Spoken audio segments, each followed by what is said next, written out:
So my name's Patty. I'm actually Chamber of Commerce and Visitor Center. If you haven't met me in person, I see a couple faces that I've seen, but I don't know if we've been formally introduced. And this is Miller, our newest chamber member in the back there. He just arrived a few weeks ago. So this morning we're going to get started on time, so you guys can all go off to your other stuff. Couple of little housekeeping things. If you need the bathroom, go through the first set of doors and it's on your left. There's coffee, there's scones, there's some treats from Peach Ownard Coffee. We purposely kept these fairly short because we know you all have spaces to get to, or kids or contractors, all that kind of stuff. So spread the word. The next one is next Monday. And so without further ado, I'm gonna introduce Rob. Rob is with Czek Creative, and I'm slow to the hiring marketers game because as a not-for-profit, we haven't had tons of money. And then COVID hit and the government gave out all sorts of money. And a lot of it was for marketing and promotion. So we've worked with Rob now, I think about 5 years, 4 to 5 years. And he's been really great about helping us knowing what our budget is. So I say to him, Rob, I just got this. And he's like, this is what we can do. We did a geofencing project last year, which was working really well until we got the wildfires and the smoke. And if you want to know more about geofencing, ask Rob. It's a really good idea to figure out whether some of your clients are coming and how you might be able to attract it. It really is more for your social media marketing. I would say correct. Yeah, I'll talk a little bit about it. Okay, and then Rob's working with us on some other projects. He's helped us with some brochures, and this morning he's here to do a presentation for you. So I'm going to turn it over to Rob and let him tell me what he's going to talk to you about today. Thanks, Rob. No problem. Thank you. Well, welcome everybody. So like Patty mentioned, this is a 3-part series. So today I'm going to talk a little about just marketing your business. I'm going to throw a lot at you. I talk really fast. It's the Italian in me, and I wave my hand a lot. So if any questions, please stop and let me know, and I can answer any questions. There's a lot on here. I will provide the slide deck as well. I'm happy to share that. There's actually I put some working stuff in here that you guys can take away and kind of and do it yourself. So I've left in it, but it's included in the deck. So I can share it and you can just send it to the group. I have no problem with that. And then afterwards, please reach out to me. I love talking marketing. I've been doing it for 25 years and I'm still learning. So anyone saying that they're still learning, I'm still learning. We were talking about before we jumped on here on like AI, right? So AI has changed the world and when it comes to marketing. So you're learning all the time. So what I'm hoping today is just talk about some fundamentals, because to me, there's still fundamentals of marketing.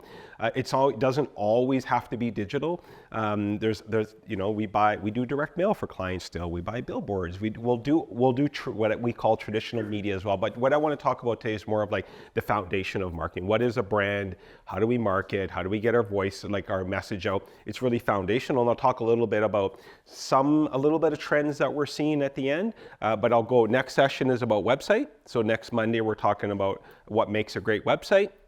And then the last session, 2 weeks from now, will be all on trends. So what are we seeing in the market and how we can use it at our levels, okay? And most of our businesses that we work with, you heard, like our agency's built around local, small, medium-sized businesses. So we don't have Coca-Cola in our roster. We love working with small, medium-sized businesses all across. Basically, I would say Western Canada is who we are.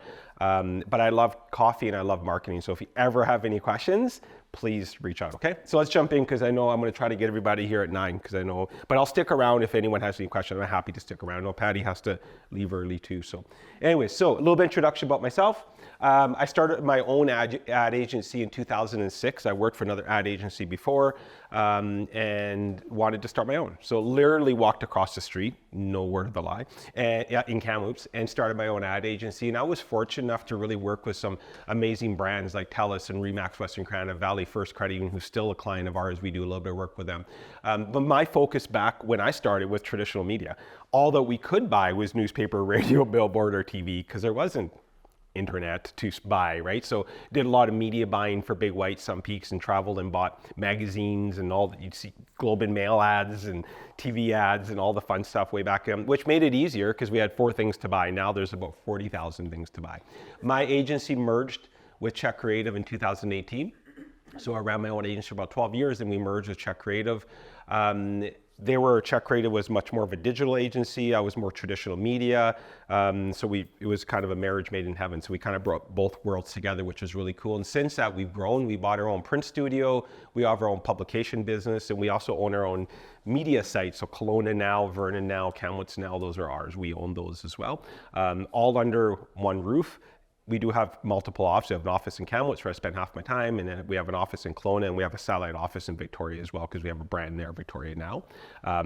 I put my hand up when Victoria came because I like the island, so I'll go there maybe once a month or every so just to visit. But selfishly, I just like the island, so I'll just go there. So I really do have a passion for business. Why people ask me why I do what I do is this. I love talking to business people. I love learning. I do a podcast every week where I introduce businesses. I would like to hear their journey. If anyone is interested in being part of it, reach out, because we're always looking for guests, no costs. It gets published across all our platforms. It's about 20 minutes to half hour.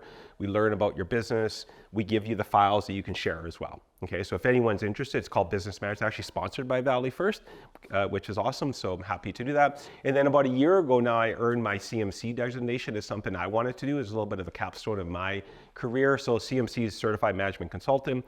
So in our industry, there's not a lot of rules and regulations. So anyone can start a web company, an agency, Facebook, whatever. There's not a lot of rules around it. Well, CMC, there's a guideline that you have to follow. So if I work with clients, I abide by a rule of conduct that I have to maintain, and I have to get my certification every year, and they analyze what I've done. So I wanted that for my clients that I work with. So I did that about a year ago, and it's opened up some areas for me. It allows me, I know Robin's really good about accessing funding. Well, now I can work with clients through IRAP programs and stuff as well. So if a client's looking to gain some funding right now, the Certified Digital Adoption Program just ended this week, but it allowed me to access those funds for our clients as well, some of the government funding that I can work with them, okay?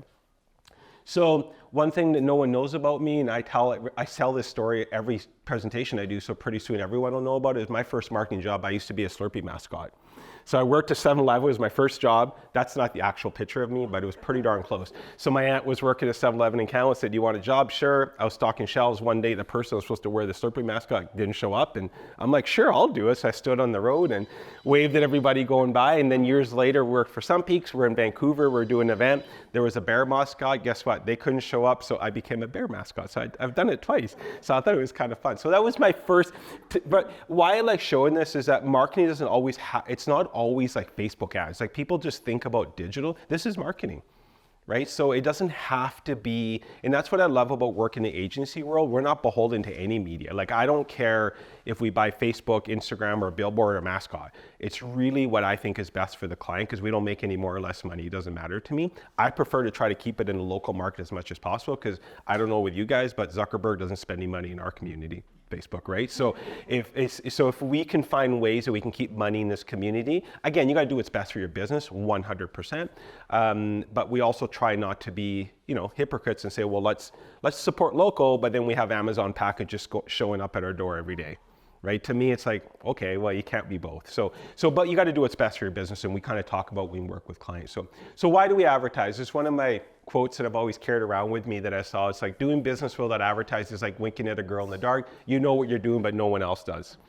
But it's so true, right? We always tell clients that you could have the best product in the world, but if we don't tell anyone about it, guess what? No one's going to come. Right? So you need to be able to market your business no matter what you do. And I'm a believer that everybody's a marketer. Even when you're not in a marketing role, you go to networking events, you're marketing, you're out somewhere, so especially if we're business owners, right? That's part of what we do. We're doing marketing and sales all the time, right? So we need to be able to do that. So what we want to talk about today is really, this is what I'm going to cover. I'm going to talk about some brand building, some digital marketing, and how we tell our story. This is really the fundamentals to me of what marketing should be.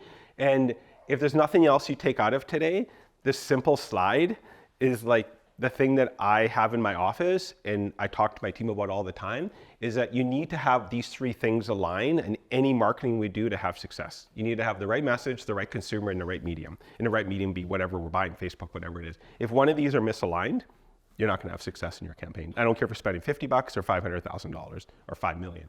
You need to have all three of these, okay? So I think a lot of time, And I talk about sometimes, I won't today, about customer journeys, which means that the day the client needs to find you, they become a client, and then what? So there's this, and everybody follows the same sort of path, and this doesn't end, right? Once they become a client, a lot of people go back and go, and now I gotta go find another client. And I'm like, wait a minute, we have a person that loves the way we do business. How about we get more business from them? And how about they go and tell all their friends and they refurbish? So there's different ways that we follow this through. So understanding who we're trying to reach, what we wanna say, and how do we say it in what medium is super important. Okay, so and I'll talk about this a couple times as you go through.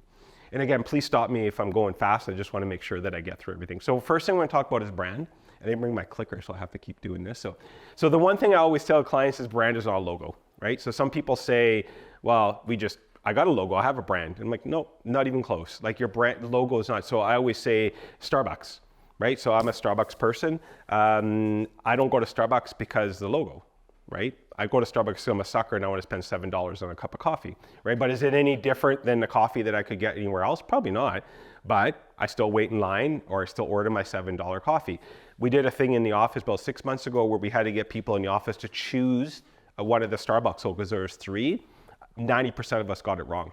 We couldn't even choose the right Starbucks logo, right? So you don't go because that's not the brand. It's the brand of Starbucks is higher end. They ask your name when you go to the front, all these little things that they put your name on the cup, that's part of their brand, right? And that's why they'll charge more than going through a Tim Hortons or wherever it may be, right? And again, Tim Hortons have their own brand. So brand is not a logo, it's not your ad. So this isn't, your brand isn't just what your ad looks like.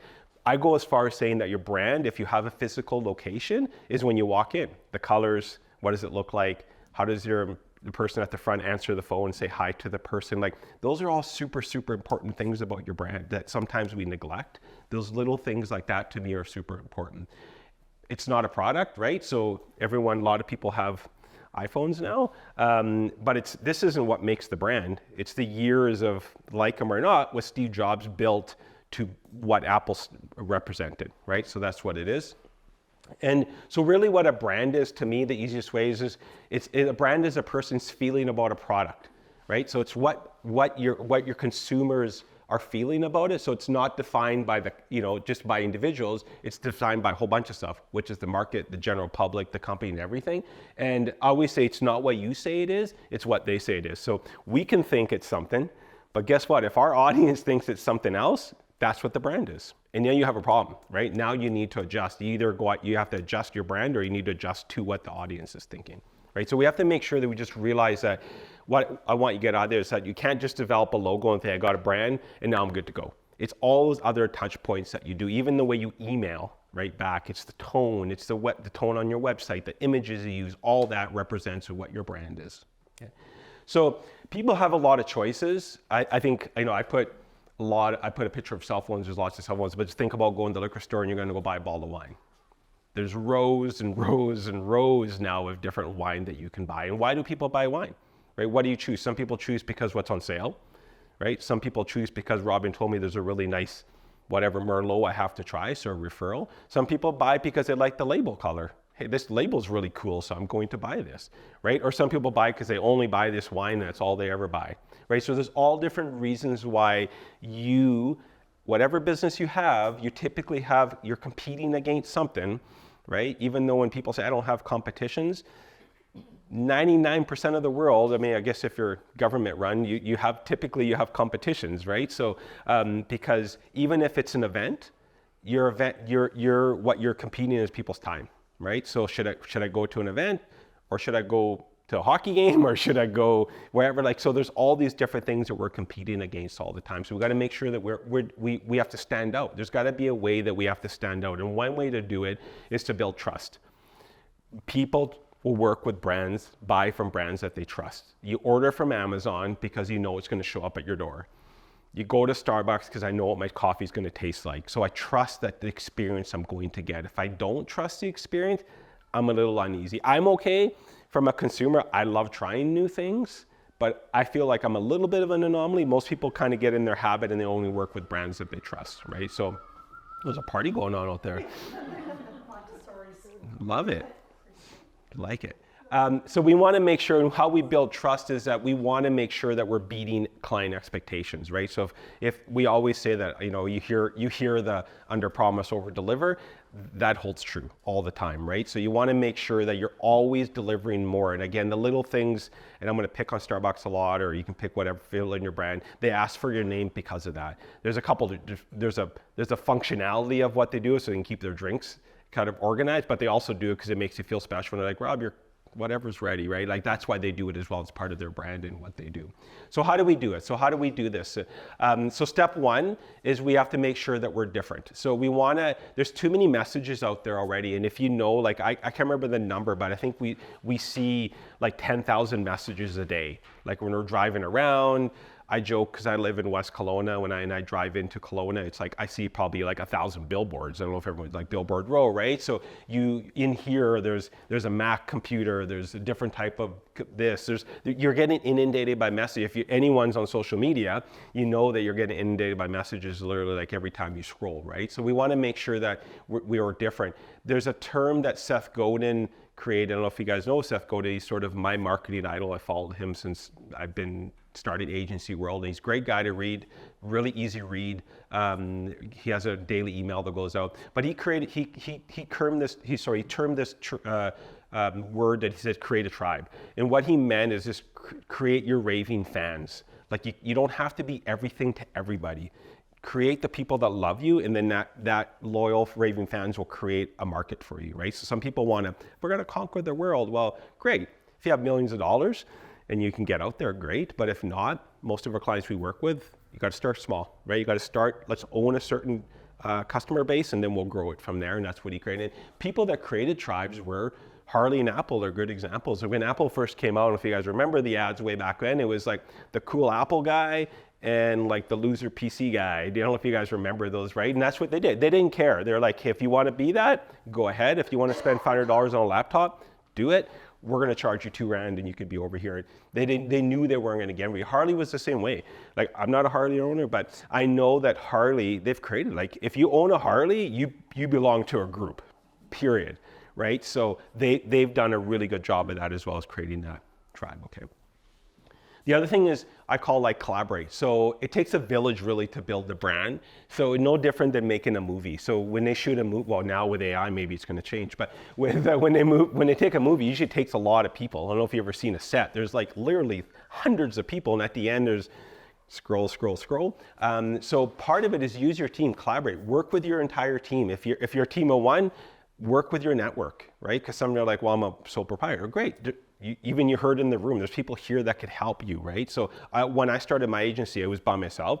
I just made sure I aligned myself with a really good accountant, really good lawyer, really good, like just mentors. Like I wanted a team around me that would help me grow the business. If you have a team, if you have employees, bring them into it, right?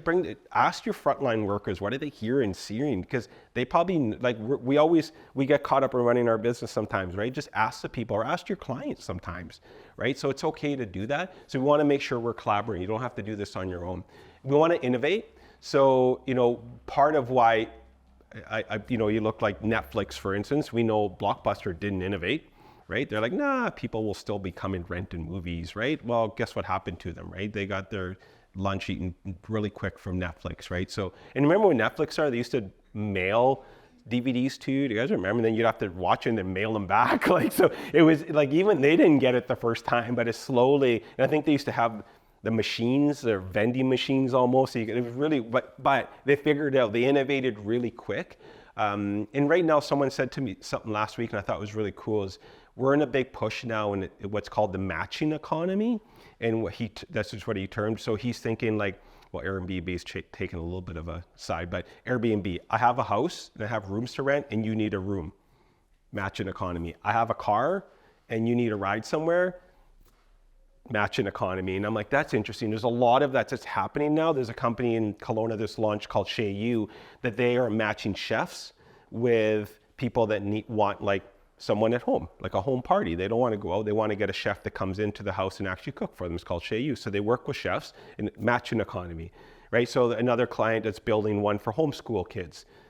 you're homeschooling your kid, but you need other resources, you don't know where to go, he's going to be able to match the resources. I want to get my kid to play violin. I want to let him learn programming. You can go online, find the person that matches, hire them, matching economy. Really cool. And I thought that's interesting. So part of innovating is looking for those type of opportunities. AI's accelerating it. All the things I just told you all integrate AI into it. But AI is accelerating it, but that's one area that you guys can look at. You want to validate. It's actually, to me, this is one of the most important parts. I was talking to a client last week, and he's starting a new business, and he said, I don't know if this idea is going to work, but I want to validate. And I'm like, you're worth spending 10 grand right now to find out if it's going to work than to figure that out 2-3 years down the road that there wasn't a market for it. So in really, the nice thing about nowadays, you can validate things through social media really quick, right? You can start posting. It doesn't cost you anything to go start a Facebook account and go start posting stuff and see if people will buy. If you can't sell to your friends and family, you might want to rethink it. Like that's the lowest common denominator, right? Easy ways for you to validate if there is. And right now there is. Like it used to be the old model. Like I said, I'd buy a newspaper ad, and I wouldn't get any messaging back. If anyone, maybe the newspaper might hear something, or TV. Like no one. Now, if you post something, I can comment. Hey, Robin, I saw this, and you can now have a communication with your clients like never before. And I think that's a little underutilized. You can start. Social media has given us the ability to have one-on-one conversations with our clients that never did before. But when we bought traditional media, you couldn't do that.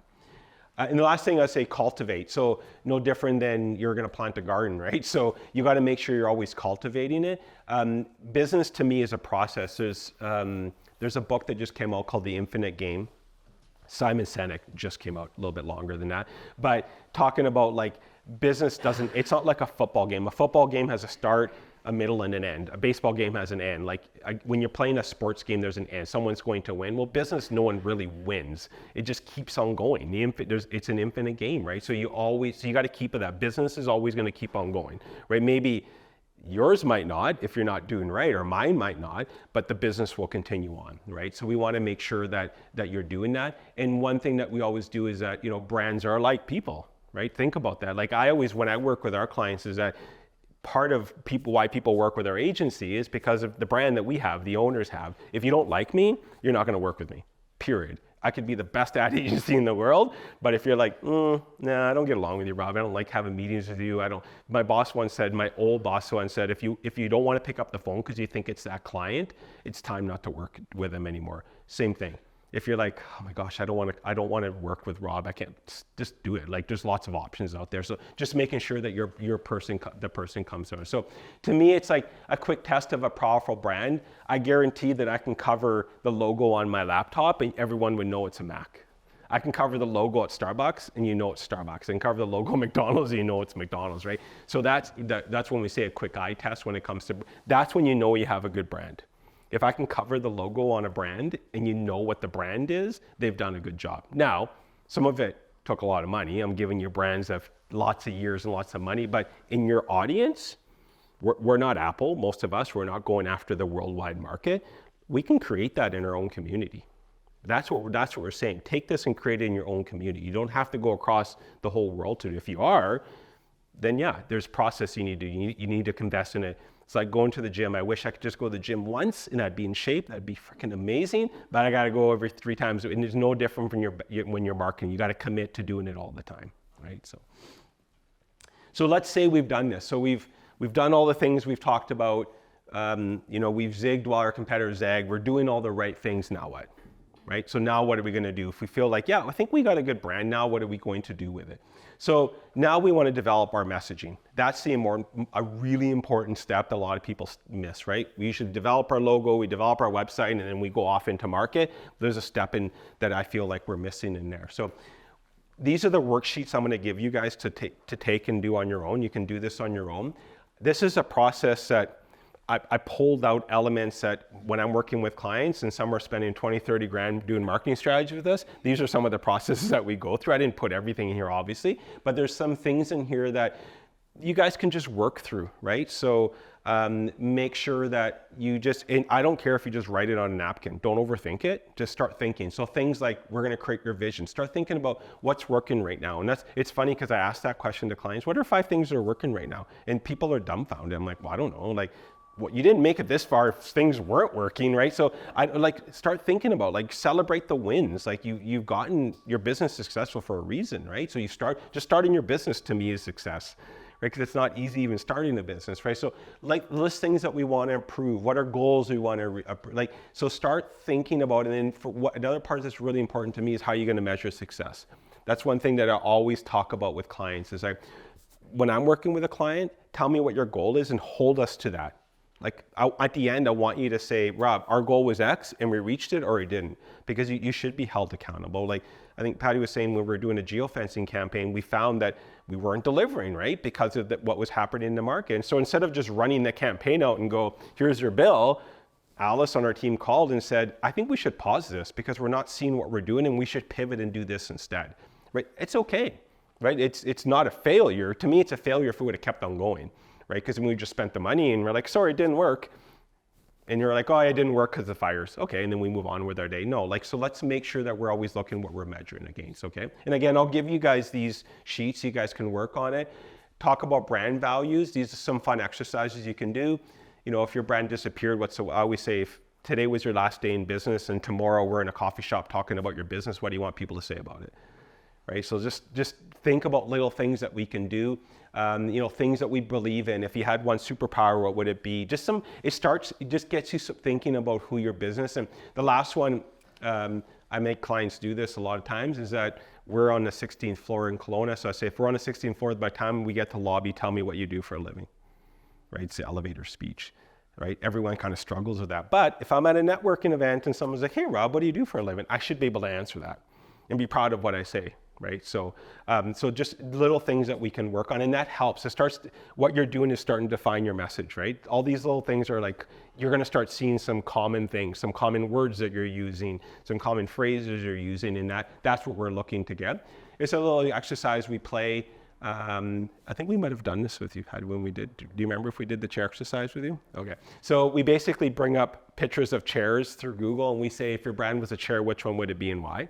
And we start having fun, looking at color. Hey, I like chairs with arms because my brand, like, I just want people to relax when they're in my business. We had someone that wanted a beach chair because they wanted that really cool vibe. Working with a law firm that was doing personal injury law and going, he's like, my chair isn't very comfortable because it's not a very comfortable ride coming with me, but I'm going to get you to where I'm going to get to, but unfortunately it's not comfortable, and it isn't, right? So it's a really fun exercise to play, and some of our clients have actually ordered the chair that they picked, and they have it in their office as a reminder of what they are. Some print it out for them. It's actually a really cool little exercise that you can do. Another one we do if you're not a chair person is, if Brian was a celebrity, what celebrity would it be, right? So Taylor Swift or whatever. So you can kind of, she's like all over the place now. But so it's a fun little exercise you can do by yourself or with your team with as well. There's a brand personality spectrum. I always like playing with clients, saying and this is your brand. Remember, when everything we're talking about is on you. It's talking about your brand. Who are you? What side of the scale do you fall?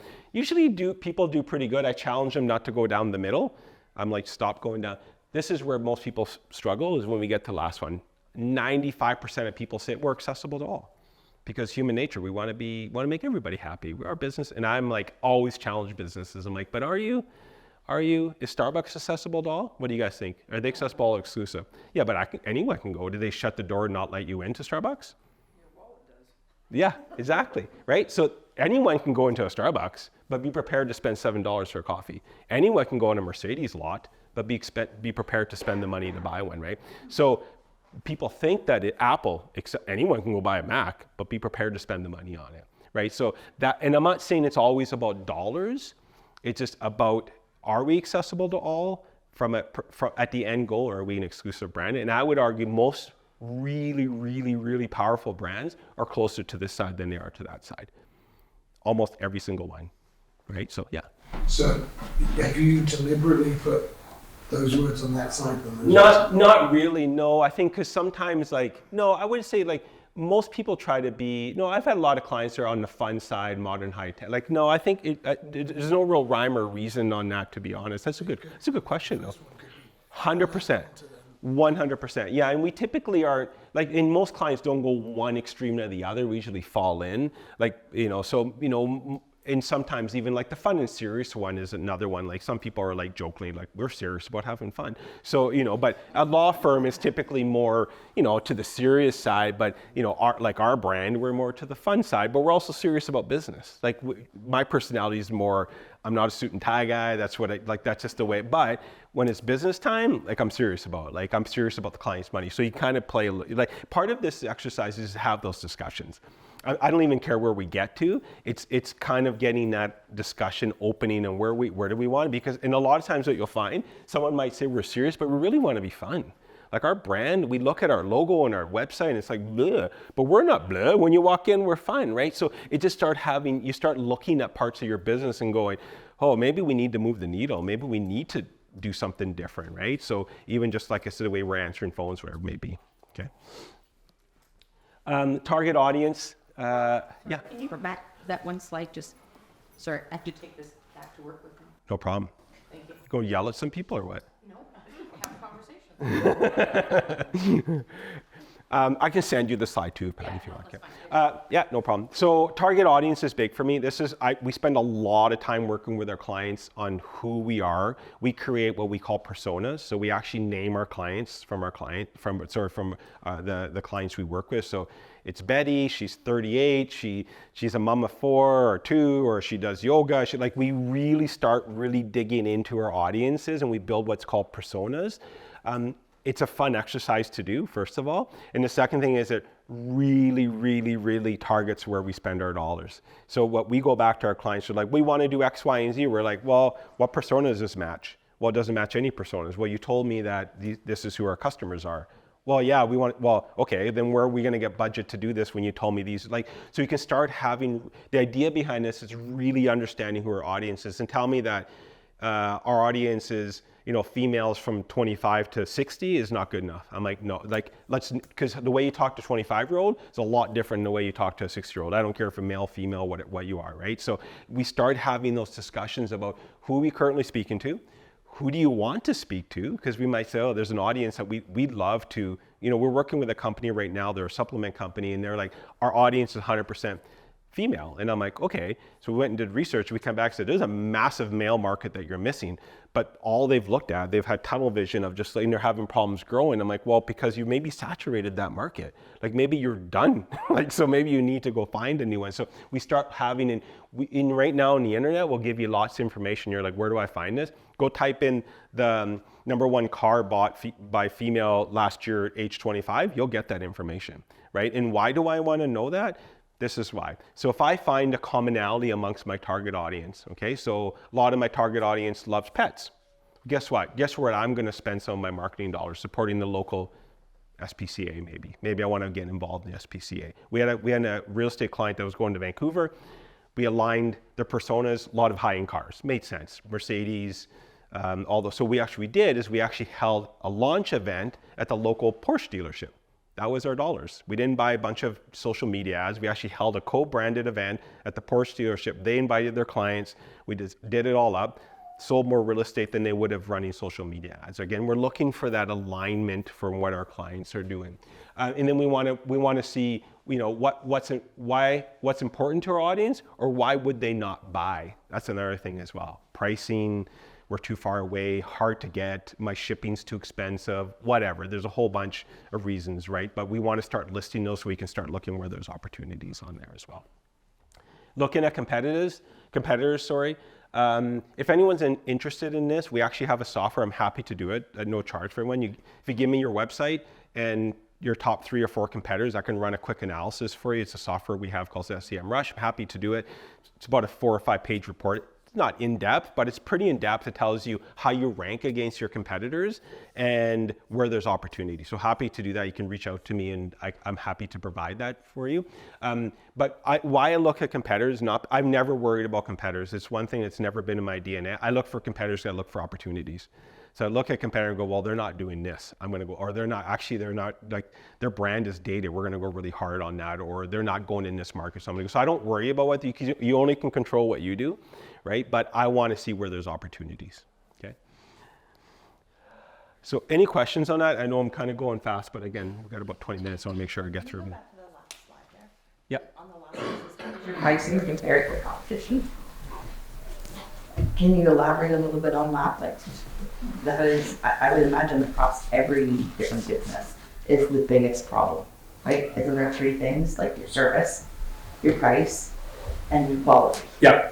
So what if those two things that you have, your price is always going to be higher because you offer those other two things? How do you?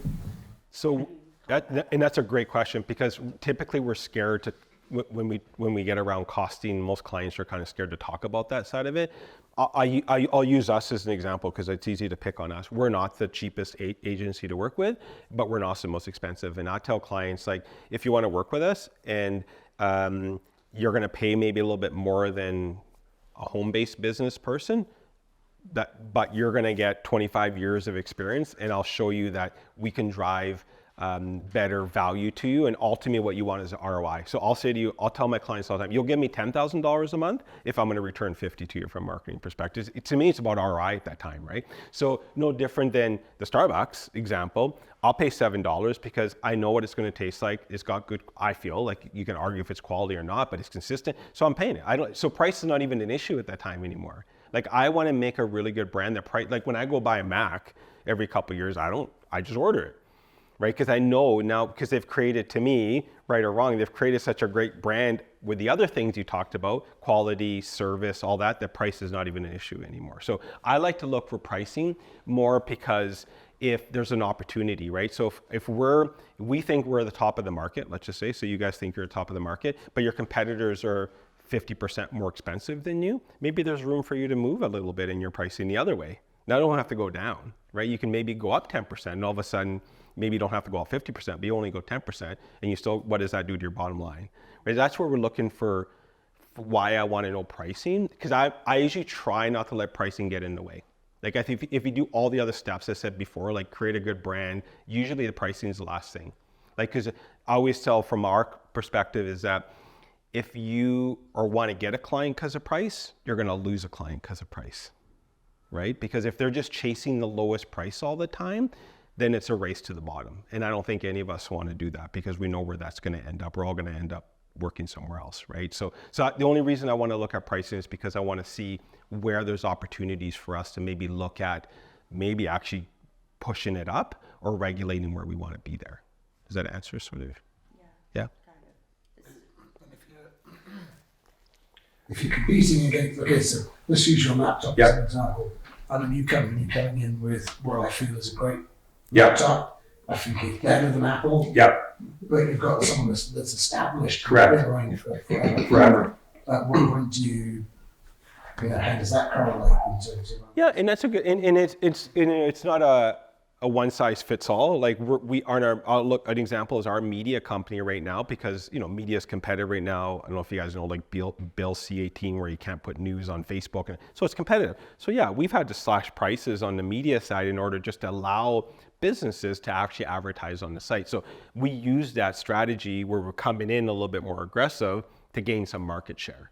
Right? So it's not, unfortunately, it's not a one size fits all when it comes to this sort of stuff. Like, there's lots of brands like Patterson's out there, a massive company, but they'll be really competitive with their, say, billboard pricing because they want to lock the competitors out or they want to gain market share. Well, that's okay. If that's a strategy when you're going out, like if you go to, you sell on Amazon, Patty? Do you sell on Amazon? Not yet. But if you go on Amazon, there's always like coupons, right? Like because they just want people to try. Nothing wrong with that, right? I don't think there's anything wrong with that if you're using it as a targeted campaign where you need to get clients, because then you can show them how great you are. You just got to get them in the door. But we also don't want to do it as I don't think it'd be smart to do it all the time because we're just not going to make any bottom line, right? So you need to balance, okay, when do I give a deal to get market share?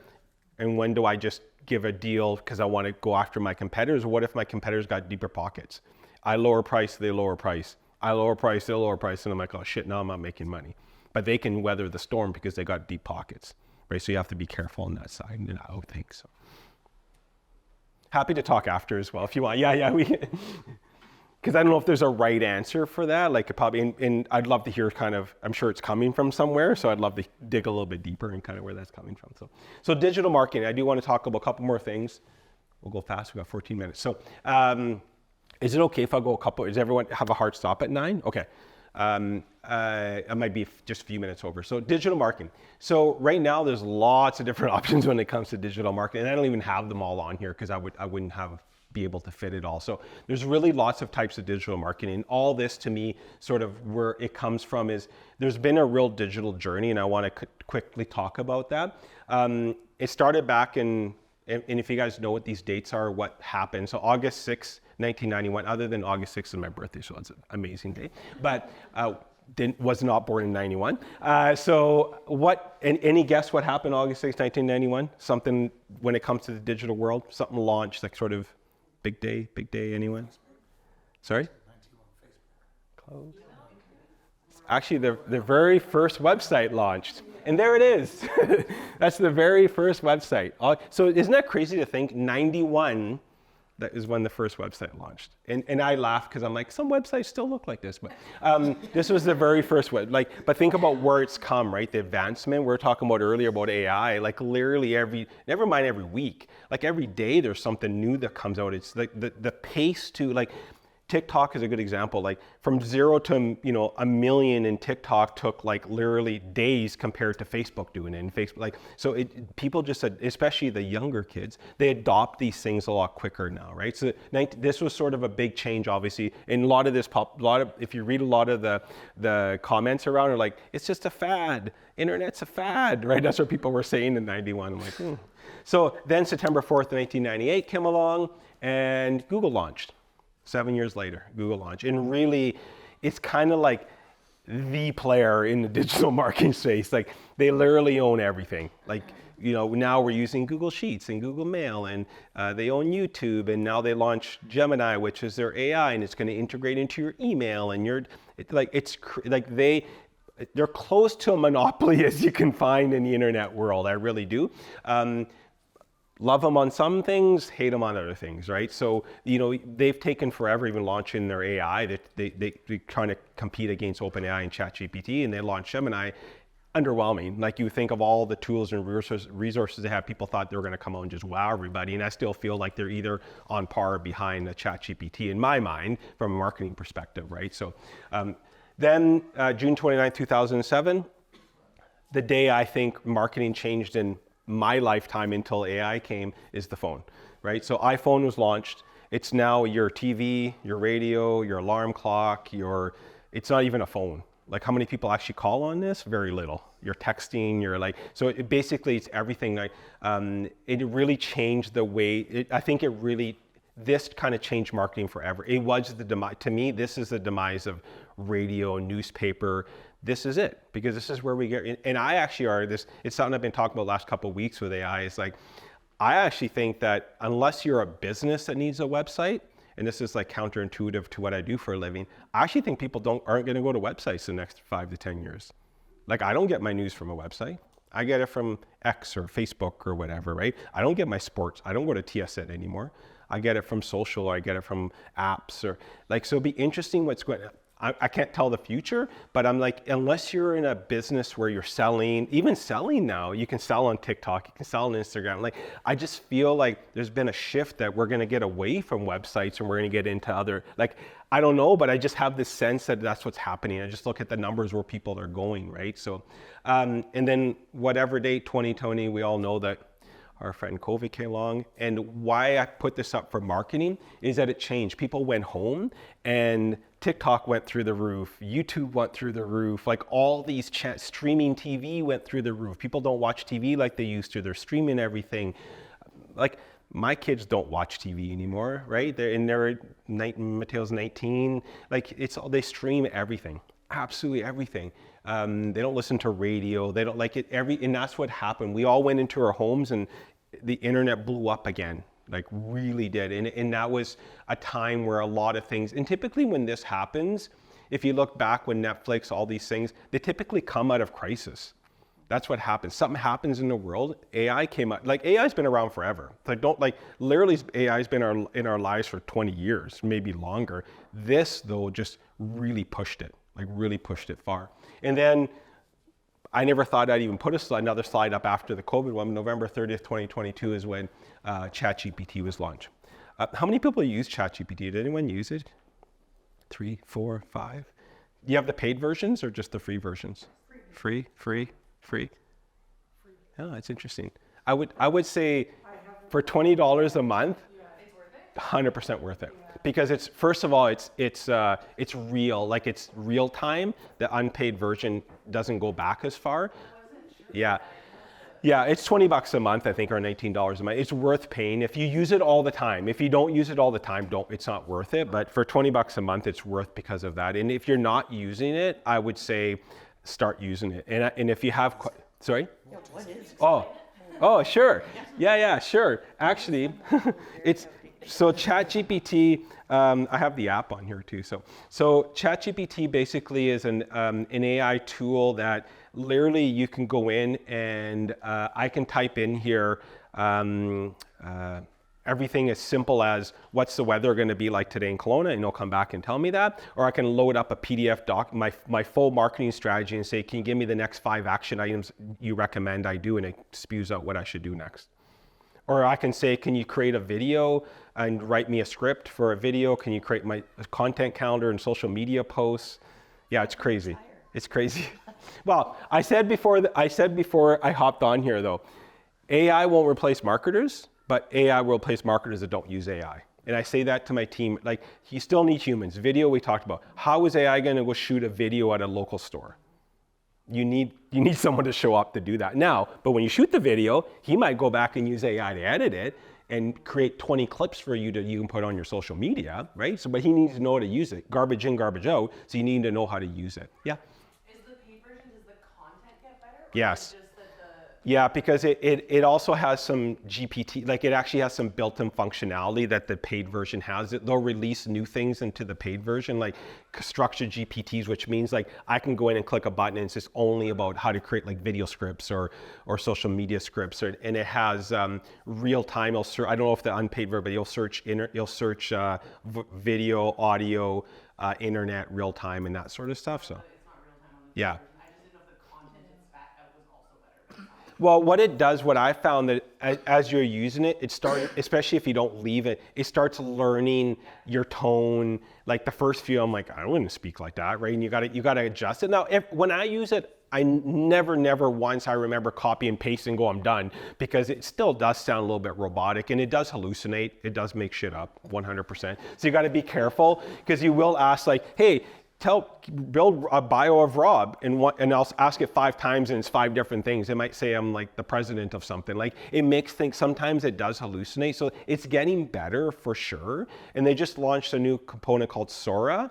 Again, we're talking about before we can. I don't know if you guys saw that. Literally, it's text to video, and you type in anything and it creates a video in real time. Now it's using stock, basic creating image, but again, it's not going to replace your corporate video. It's not going to do that. But if you want stock video, it'll do, or imagery and stuff like that. So yeah, Robin, you go ahead. I taught a grant writing workshop on Friday at Okanagan College, and so a lot of people, but the girls that were using it, it was the organizations that were using it, and there was only 2 men in the crew, said that you still need to read through it, and you still 100%. need to add 100%. some of the emotion and some of the story. 100%. So, But yeah. I always say where I use it for is to do the tasks that I'm not good at. So what I can do is I can upload a 50-page PDF document and say, give me the top 20 points, and it'll give it to me. Right, where I can spend more of my time helping my clients doing stuff that I think I can add more value to, rather than, that's where it's helped me, is that it allows me to, some of the tasks that I'm not good at, I'm not a detailed person that way, it really is really good about that. It's really good about that. Yeah, Pat. I'm glad you mentioned that, because I use the free version, but that's what I use it for. I am not a good person for telling people they didn't get a job, like a summer student. And so I just went into Chat GPT and said, I need a thank you for applying letter. And I just kept weeding it out, and now I have one, and it worked really well. And Yeah, I that's could good. make it sound, change a word or two, but then I had a letter template. I've also used it carefully for media releases. So for instance, our Pumpkin Fest last year, I just put a whole bunch of points in and said I needed a media release, and it came back with something that I tweaked a bit, but instead of spending 4 hours, which I probably shouldn't spend 4 hours on a media release, I spent about 30 minutes. Yeah. So for me, it's a time saver. So some of those things, I will say, and you and I talked about this before we started this morning, I actually had a complaint at work last week from somebody who went to a business in town for a meal, had seen a picture of the meal on social media, and the meal that they got was not the meal that was on the photo, and they had generated a photo of the meal on AI and used it, because AI will do that. This will generate photos. So it was not indicative of the meal. It didn't come with a salad and all these other things, and so they felt cheated. Everything's. So you got to be careful. It's all in. Yeah, this is to me because the world I'm in. Like I'm fascinated by AI. I'm going to be launching a podcast where I'm interviewing people about AI. I'm fascinated about because it has changed our industry for sure. And what I look for where there's opportunity for people like you in the room to start using it. That's where I'm super interested in, because if I'm a small business, it's hard to hire people. I get it's hard, like you only have so much time in the day. I get all that. If we can start using some of this to help some of the tasks that we do, can I get another hour of my day back? That's where I'm fascinated by it. So I use it a lot. I dig through. There's always new ones. I'm happy to talk offline about this stuff. I'm a complete nerd about this stuff. I love it. I don't know all the answers, for sure, 100%. It blew my mind that OpenAI is the company that actually owns it, and they're looking to raise, I'm going to get my number wrong, but like $3 trillion in order to advance their platform. Not million, not billion, and they'll probably get it, right? This is where people are piling money into, and they're actually, OpenAI is partnered with Microsoft, and then Google has their own, and then our friend X has his own called Gronk. He actually has a robot called Optimus that he created as well that will full church. Like it's happening, right? Like it's all happening. And a lot of them are putting a lot of the big companies are putting their dot. Now, my concern is that Google's going to win the race on this, and I hope it doesn't, because I just hate that if Google owns everything, it just doesn't make good advancement. I'm glad that OpenAI's come out really strong, because it makes those companies like Google push the limits a little bit more and really kind of stay on task in my mind. Right now, though, the biggest thing I'll just say, and again, I see we're short on time, but the biggest thing is it's in Congress right now, because they're talking about, well, okay, if ChatGPT creates an image or ChatGPT creates a content, who owns it, right? Because it's accessing, what it does, it accesses anything that's ever put on the internet. That's where it's grabbing all the information, and now there's copyright issues, right? So right now there's no rules. If it creates an image, it's yours to use, but someone's saying, well, but you grabbed it from my website. Like Google's saying, well, ChatGPT's grabbing it from, they're using Bing now. So there's a whole thing, it's above our pay grade, but there's a lot happening around that as well, okay? I do want to sake of time, I will. So what did, and I'm happy to talk about it offline. So what did digital look like years ago? So if people are going to work, this is what digital looked like years ago, right? Now what does digital look like today? So this is what, have you been to a concert lately? It blows my mind. People are just sitting through the whole concert filming it, and I'm like, are you watching it, or are you like watching it through your phone? But I always tell a story. I drive through Kamloops through Salmon Arm a lot, and I stopped in Sorrento. There's a little coffee shop in Sorrento there. Robin will probably remember what it's called. Robin, what's the little coffee shop in Sorrento called? It's when you're coming in on the right-hand side. Do you know what it? Do you know? Steamers. Yeah, Steamers. So I stopped in there, and mostly I would say 60 plus people in there, maybe 6 people. Not one of them had a newspaper they were reading. They're all on their phone reading, right? So it's not, when people say it's just the kids, no. 100% not just the kids on their phones, right? It's everyone that's on digital right now on it as well. So some of the numbers I'm going to go through really quick on this is some fun stats. 87% of people keep their smartphone near them when they go to bed. I do. It's on the couch, right? So it's usually the first thing we reach. I actually think this is higher. 68% of people check their phones within 50 minutes of waking up. I think it's like 98% check their phones when they wake up. On average, we check our phones 150 times a day, right? So we're always grabbing it. We spend almost 3 hours every day doing non-voice things on it. So whatever we do in Facebook, text, whatever we're doing. And I won't go through a lot of this. This is some data I'm going to share. I'll give these slides to you guys. So what I've done is I've gone through and taken really good stats about Facebook, Instagram, the type of users that are using it. You guys can take this away and kind of look at it.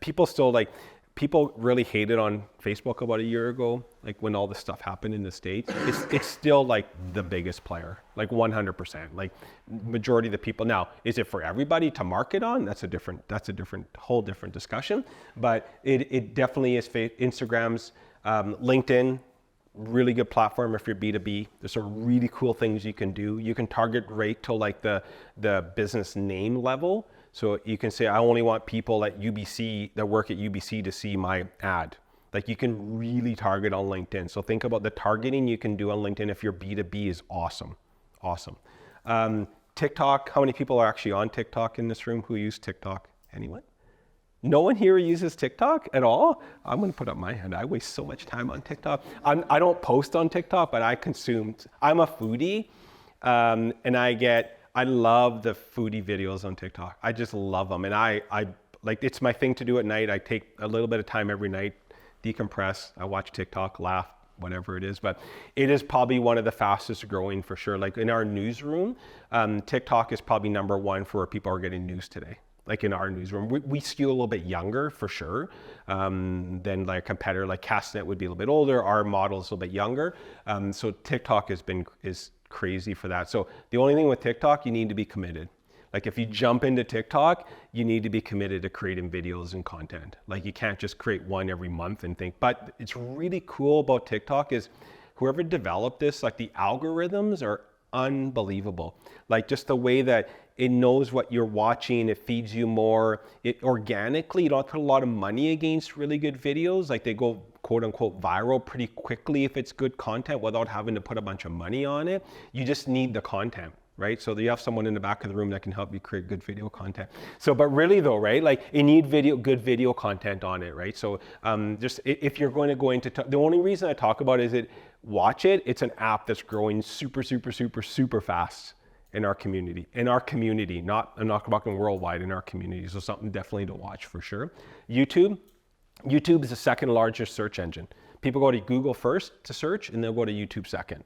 So if you think your audience is not on YouTube, you're probably fooling yourself. They're on YouTube, right? So my son has a 20-something Dodge Dart and I needed to change something. Literally, I found a video series that showed me how to do anything on the car. Like, I'm like, what? Like, it's crazy. So I'm a YouTube guy. Like, I like going to search on YouTube.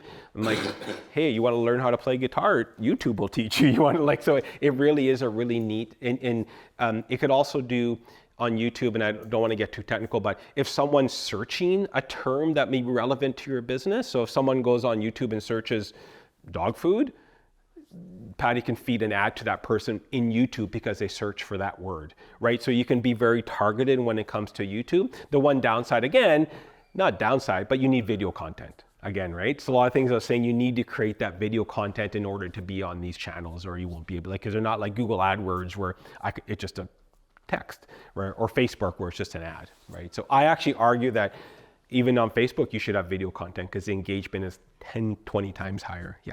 Is there a recommended time frame for how long your video should be? 15 seconds on YouTube. I say, like, and you might get, the cool thing is, depending how you buy, you only get charged sometimes if they watch more than like 7 seconds of the video. So you can, the way set up, because you can skip some. So if they skip, you don't get charged the full you don't get sometimes charged for it, but they'll give you all the data, right? They give you the data. So I typically say some of our are even 7 seconds, like 7, 8 seconds, but no longer than 15 seconds. They have to be short. In terms of grabbing the Have to. Get your point out right at the start. don't wait, leave it to the end. You got to get your point out right at the start. So if they skipped, at least they got it, right? So, but if you, typically I find like, that's where YouTube, people are okay watching if it's a half decent video. It's like, yeah, like if it's relevant. That's the one thing I want to like talk, like really get is that with social media or digital in general, you can be really relevant to what people want. Because if I'm searching for something, I'm not going to, if I'm searching for, I need better dog food or better cat food for my pet, and I get an ad from Patty's company showing me a better solution, I'm not going to be, I'm so offended by this ad. But if I'm searching for dog food and you're trying to sell me a Ford pickup truck, I'll be like, what? Right? So the beauty now is you can be super targeted with that sort of stuff. So you don't offend people. You should see higher conversions, right? So I don't know when people are X, I still call it Twitter. It's very polarizing. You either love Elon or you hate him. It is actually growing though, like love it or not. Like I think if you're B2B male dominant business, great place to be. It is more of a male platform for sure, because I think just Elon attracts those people. So again, it's very polarizing. I like Twitter because I get my news from it. That's the way my brain works. I'm like, just give me short, and if I want more, I'll go find it. So it works well. My kids are in like basketball provincials. It's great to keep score, like just things like that. Like it's really cool that way to do those sort of things. But some fun warning that when given the choice between their technology and their sense of smell, about half a millennial said they'd give up their sense of smell.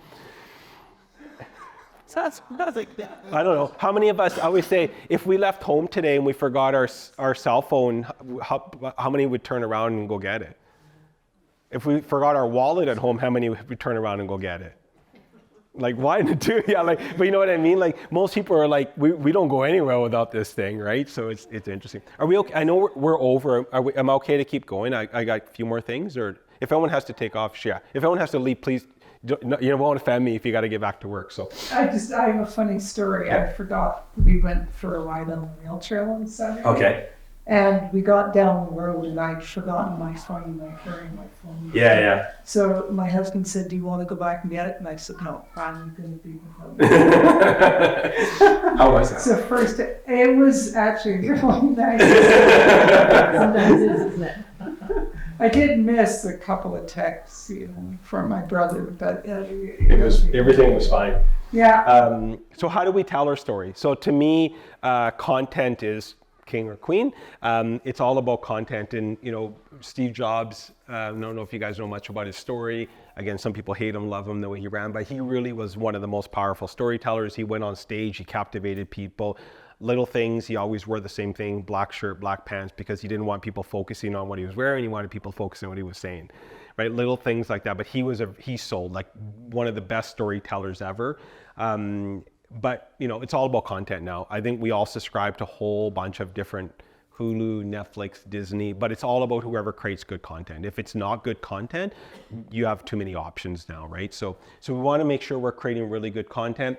We want to be able to, like I was saying, about like every 60 seconds, almost 4 million Google searches are done. Like people are looking for stuff. There's almost 4.4 million blogs are published daily. There's over 5 trillion ads shown. So there's a tons of content out there, right? So we want to make sure we're cutting through that to our audience. So stories typically will break through, right? Do you guys ever share a newspaper ad, clip it out and send it to your friend in the mail and go, look at that cool ad I saw? But you'll share stuff if you see something really cool online. Hey, check out this brand. I'm always like this. Hey, new restaurant's opening. I like sharing that sort of stuff. So I think most people will do that. So as long as it's good thing. So some tips for you guys. I'll go through this fairly quick again for sake of time. Make sure you optimize your website. Make sure it's well designed, it's up to date. Well, next week we're going to talk about nothing but web. So I won't spend a lot about time, but next week is all about websites and what makes a good website. Leverage your social media. I'm a big proponent. Don't have to be everything to everybody. Own a couple channels and do it really well. Like don't I got to be on LinkedIn. I got to be on Facebook. No, you don't. Like you only have so much time in a day. Pick 1 or 2 that align with your audience and just focus on those. Don't worry about the other ones. You just can't. Because the worst thing you can do, you go to a website and there's all the social media channels and you click on them and it's like X, last post 2019. Just delete it. It's okay. Own your handle. I say register the social channels so you own your brand on them, but don't have to be live with them. Okay, just own the ones that you want to do. Pick the ones that are best for you on that, okay? Because people will go. buying habits, they will go check out your social channels 100%, right? So Is there one program that you can use to distribute it to all of your channels? yeah, HubSpot. HubSpot is one. There's free model and paid model. There are some AI tools that do it as well. So you can pay and they'll push it out to your channel. But HubSpot is sort of the main one most people use. And it will, now my argument is that the same content shouldn't go across all the channels. You shouldn't, the way you talk on LinkedIn isn't the way you talk on Facebook is the way, so be careful. I think if that is a starting point, I'm okay with it, better than doing nothing, but you should customize your content to the audience, right? Because you just speak differently to those people, right? So again, develop your target content. It's a good segue. This is what talks about is that depending on where you're posting, you should customize your audience, your content to your audience. Okay, so that's really important for me. Utilize paid advertising wisely. It can get really expensive. Facebook will take all the money you want on there. I always say run small campaigns, run them for a week or two, do a couple different ads, test them.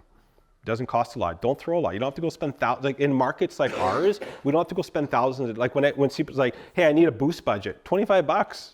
Like start with $25, start with $50 to boost your content on Facebook and see what happens. Like don't have to go spend thousands of dollars. The beauty of digital marketing, it'll give you the results in real time. If you're running a Facebook ad and you got a whole bunch of people to your website and they're filling out contact forms, guess what? It's probably working pretty good.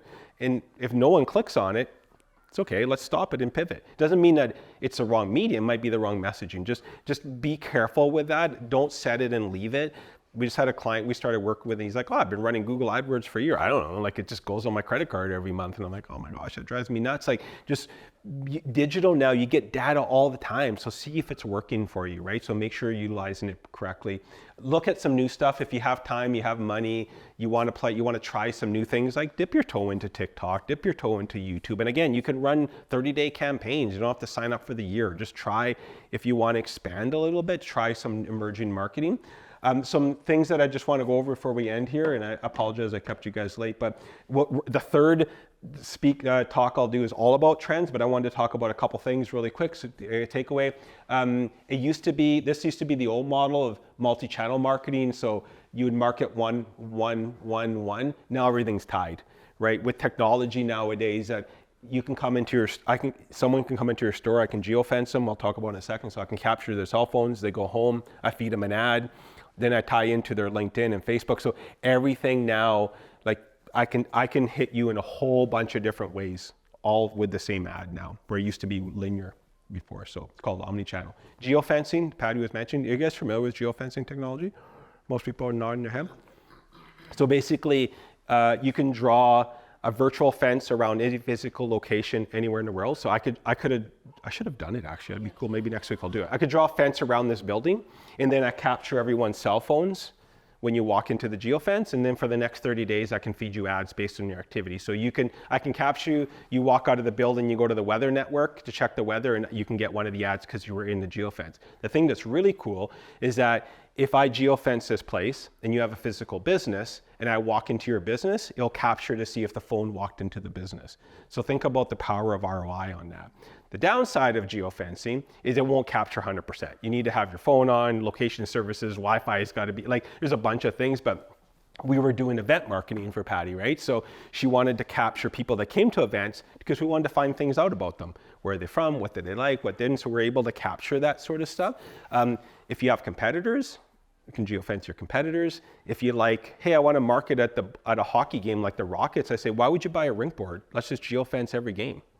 Because then we capture the people in there. Because I'd rather interact them that way, right? So real small kind of what geofencing is, but that's the way that it works. Okay, and yep.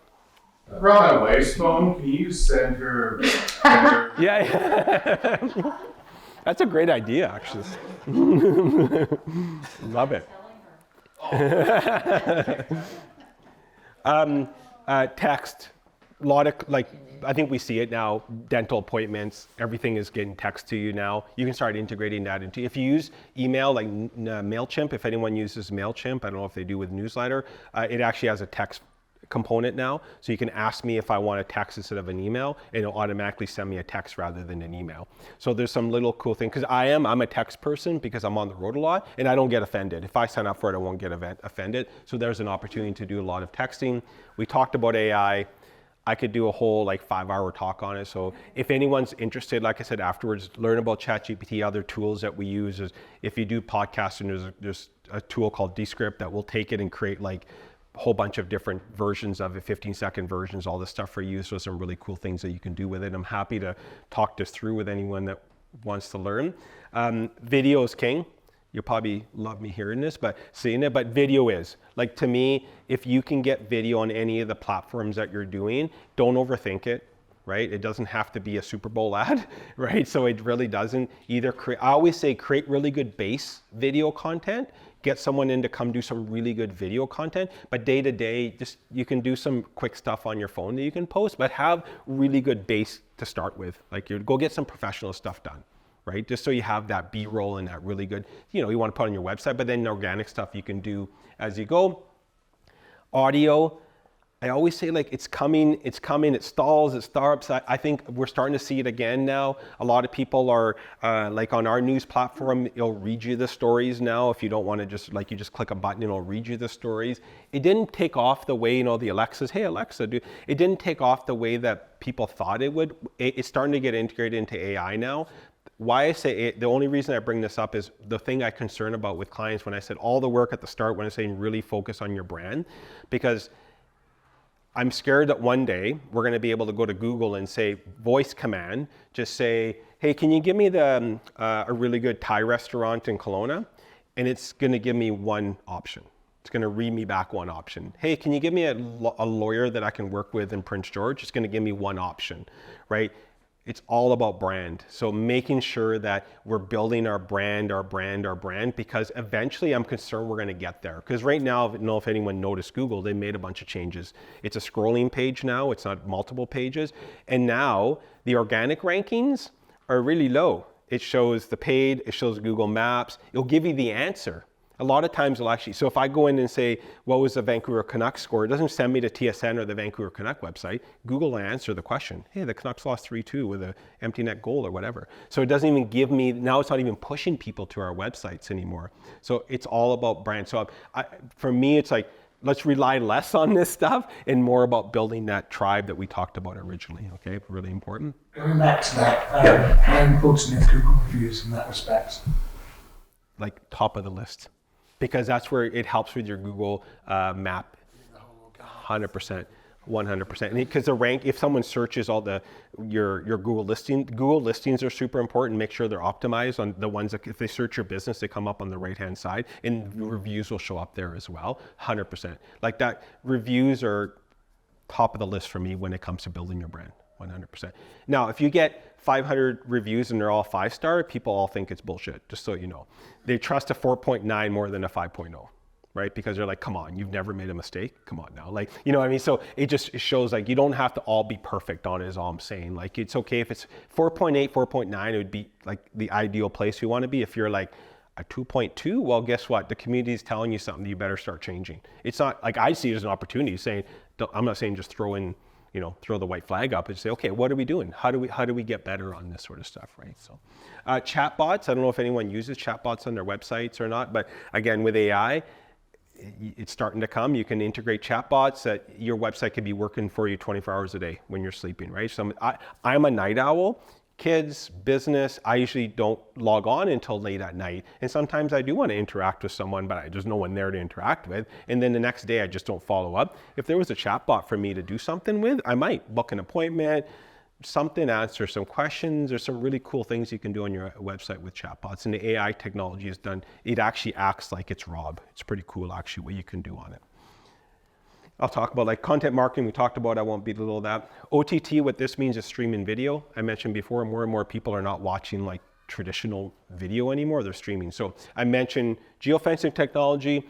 Layer in one more thing. I can geofence people's homes, capture devices in the homes, and then feed video when they're watching video. So I can, and it's happening. I can guarantee you right now that most businesses, big brands are geofencing homes, businesses. You just don't know, right? Because you get an ad. You go to Weather Network and you get an ad. You just, I don't know, it's an ad. You don't think, oh, someone must have geofenced me. But that's how they're doing it. They're very, very targeted, right? So we have a client that's a aesthetics clinic in Kelowna. We geofence some of the higher end areas in Kelowna, and then we'll feed ads into YouTube for cool sculpting or come get your Botox or whatever it is, right, that we want to do with it.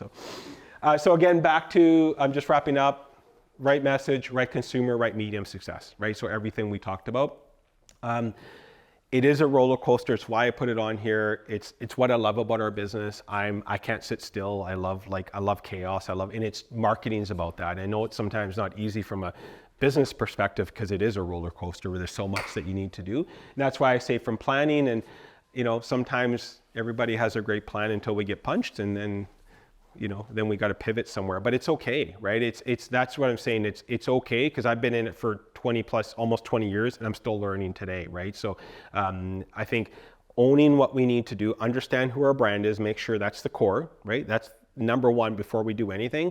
There's a lot of our clients will sometimes say, you need to go back and work on your brand, and then we'll work with, because we're going to fail. Like, I can tell you right now, you're just throwing money away. Let's work on our brand, and then let's slowly dip our toe in the water when it comes to marketing. And I'm a big fan of using good marketing to pay for marketing, right? So if it's successful campaigns, you just reinvest that back. So now your marketing is an investment, not an expense. And that most people see marketing as an expense item in their income statement. If I see it, or budget, I see it as it has to be seen as an investment, because it should have an ROI right on that. So I know I went really fast and I kept you guys over by 20 minutes. So thank you. I know I threw a lot at you. I will share this deck with you guys. So I'm here. If you have any questions whatsoever, I'm happy to talk, or you can ask questions. And then again, we're back next week talking just about websites next week.